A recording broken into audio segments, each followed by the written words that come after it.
안녕하세요. 자, 지난주에 우리 그 프로바이오틱스 설명했었잖아요.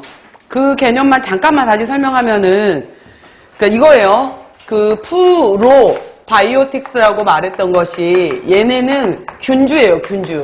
균주 자체를, 우리가, 그래서 대표적으로 들어가는 것이 락토바실러스, 이런 식으로 해서, 락토바실러스, 뭐 스트랩토코코스 이렇게 들어가는 젖산, 당으로부터 젖산을 만들어내는 젖산균 자체를 우리가 프로바이오틱스라고 하는 거고, 이것들에 바로 자랄 수 있도록 먹이가 되어주는 것들을 우리가 프리바이오틱스다 라고 하는 거예요. 프리바이오틱스. 그래서 여기에 들어가는 거에 올리고당도 들어가고 뭐 팩틴도 들어가고 등등등 이런 식으로 이것들의 먹이가 되는 것을 프리바이오틱스, 균주 자체를 프로바이오틱스라고 한다 이 말이라 그랬어요.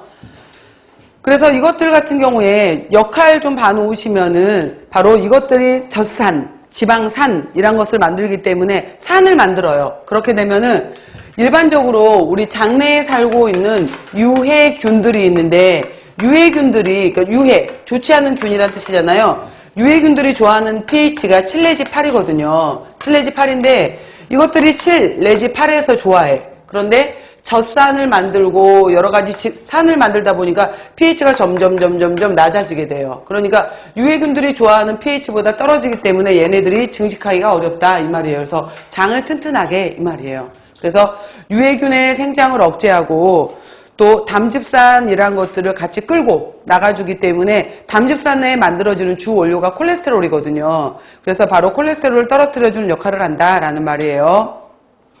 장이 건강해지니까 좋은 영양소 소화흡수 이런 것들이 촉진이 되고 장 건강이 좋아지다 보니까 면역 기능 이런 것들도 좋아지더라. 그 다음에 대장에서 만들어지는 비타민 K 등 영양소 합성도 잘 일어난다 이 말이에요. 프로바이오틱스를 통해서. 자, 그 다음 들어가는 게 이제 변비에 해당이 되는 건데, 보통 변비 같은 경우에는 결장 안에 일정 시간, 즉 24에서 72시간 그랬는데 3일이에요. 3일. 3일 이상, 그러니까 음식을 먹고 나서 최소한 3일 이내에는 변을 봐야 되는데, 변을 나는 3일 이상 잘 보지를 못한다 이 말이에요. 3일 이상 변이 머물러 있는 상태로 여러 가지 이완성, 너무 장이 늘어져서, 경련성, 너무 수축이 되어서 정말 장에 문제가 있어서 장애성 이런 변비가 있는데, 가장 대표적인 변비는 이완성 변비예요. 그래서 직장이 우리 대장 내 장에 변에 쌓이게 되면 변이 마려워야 되는데 바로 예민성이 부족하고 활동이 느려져요. 그 대표적인 이유가 봐보세요 여러분들.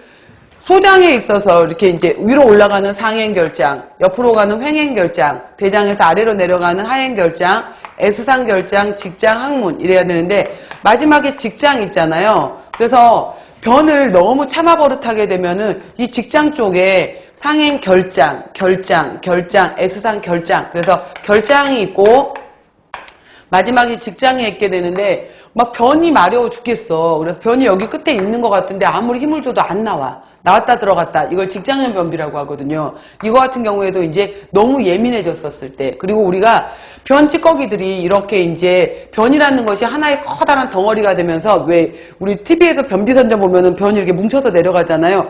옆으로 아래로 이렇게 내려가야 되게 되는 건데, 그렇게 되려면 변의 양이 있어야 된단 말이에요. 변의 양이 되려면은 어느 정도 섬유소의 변 양도 돼야 되고 수분도 있어야지 얘네가 말랑말랑한 상태로 부드럽게 내려가는 변이 되는 거죠. 근데 이 변이 일단은 섬유소 양이 부족하다 보니까 변 자체를 만들 양이 안 되네. 수분이 부족하다 보니까 변이 딱딱해져 버렸네. 그래서 변이 장 곁에 붙어버리면서 잘 나오지 못하는 것을 우리가 변비라고 해요.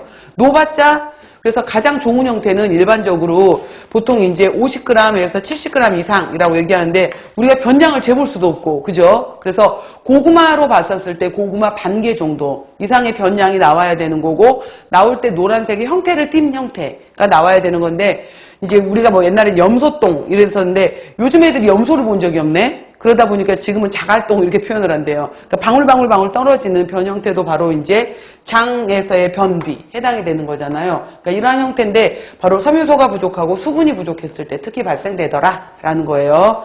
그래서 섬유소 부족, 그 다음에 장을 약간 자극해 줄 수 있는 지방이나 수분도 부족하다라는 내용이고요. 제일 첫 번째 나오는 것이 항상 충분한 물을 드세요 이거예요. 그래서 하루에 8컵에서 10컵 정도 물을 충분히 먹어라 라는 거고요.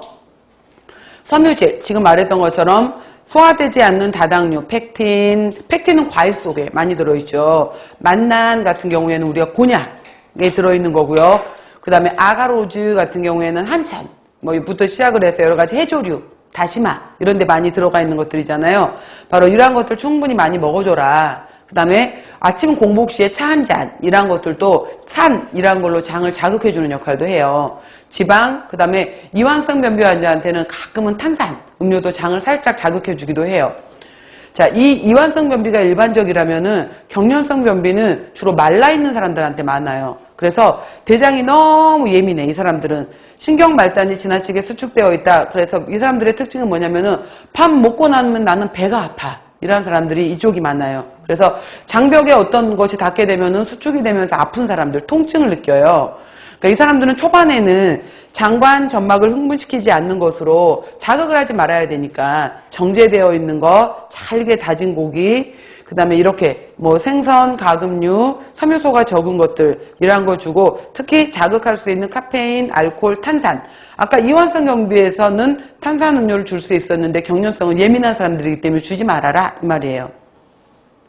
장애성 변비는 내려오는 대장 자체에 문제가 있는 경우 이러한 경우인데 유동식 경련성 변비 식이요법으로 이 사람들은 변을 만드는 물질이 최소가 되게 하라 이거예요. 그래서 변비는 이거야 여러분들. 변비는 다른 특징 없고 너무 무력해서 발생되는 이완성이 있고 너무 수축해서 발생하는 경련성이 있대. 그리고 대부분 많이 물어보는 것은 이완성 변비를 많이 물어보는데 이완성 변비는 특히 섬유소가 부족하고 수분이 부족해서 변량을 충분히 만들지 못해 이거예요. 다음 개실질환. 제가 이걸 안 지웠던 이유가 있었는데 개실이라는 게 뭐냐면은 요즘에 이제 현대인들의 발병하는 암 중에 대장암, 직장암이 많이 늘어났어요. 서구화되면서 식생활들이 바로 이제 우리가 잘 먹고 잘 싸고 이렇게 표현을 하잖아요. 먹었는데 싸지를 못하는 거예요. 몸 밖으로 배출돼야 되는 이런 배설물들이 나와야 되는데 나오지를 못하네. 이것들이 대장 내에 머물러 있게 되면서 장내 환경을 나쁘게 만들고 몸 안에 독소를 일으키는 거예요. 그래서 실제로 입 주변으로 해서 내가 유독 트러블이 많이 생겨. 그럴 때는 이제 방귀, 가스, 소화가 안 되면서 독소에 해당이 되는 것들이 얼굴로 표출이 되는 거예요. 스트레스 많이 받아 이러면은 얼굴 옆쪽으로 해서 라인으로 트러블들이 일어나는 거예요. 다 이제 이게 드러나는 현상들에 해당이 되는 건데 대장이 건강해야 되거든요. 그래야지 몸 안에 독성물들이 살지 않게 되는 건데 이런 식으로 이제 장 찌꺼기들이 쌓이네. 그러면은 변을 보고 싶어. 근데 막 힘은 주는데 변은 나오지는 않아. 이것들이 딱 붙어 있거든. 찌꺼기로. 양은 얼마 되지 않으면서 수분이 날아가 버렸으니까. 그러다가 힘을 주게 되면은 얘네들이 대장 바깥쪽에 주름 안쪽으로 바깥쪽으로 해서 이렇게 주머니를 만들어 버리는 거예요. 그럼 주머니가 생겼으니까 이 주머니 안으로 대장 찌꺼기